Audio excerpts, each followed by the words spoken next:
మీరందరూ మేమందరూ రాష్ట్రమంతటా బాగుండాలని ముఖ్యంగా ఆ తల్లి ఆశీస్సులతో వర్షాలు సమృద్ధిగా కురవాలి.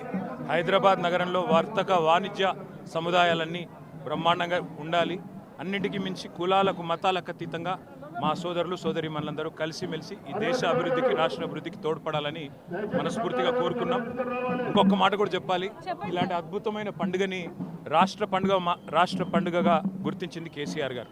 కానీ భవిష్యత్తులో తప్పకుండా దీన్ని జాతీయ పండుగ కూడా గుర్తించి మరి అందరం కూడా కలిసికట్టుగా జరుపుకునే విధంగా మరి దేశంలోని పెద్దలు కూడా ఇక్కడ కదిలొచ్చే విధంగా ఏర్పాట్లు జరగాలి. భవిష్యత్తులో ఆ విస్తరణ కూడా జరగాలని ఆకాంక్ష.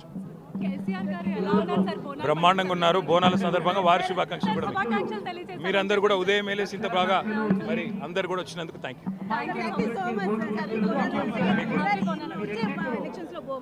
ఇప్పుడు ఎందుకు ఎలక్షన్స్ గురించి ఇప్పుడు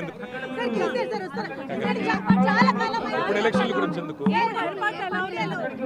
ఏర్పాట్లు రాష్ట్ర పండుగగా గుర్తించిన తర్వాత కేసీఆర్ గారు సహజంగానే వరుసగా వచ్చి ఎవరైనా సరే చేయక తప్పదు. వస్తారు, ఆయన వచ్చేటప్పుడు వస్తారు. Thank you madam.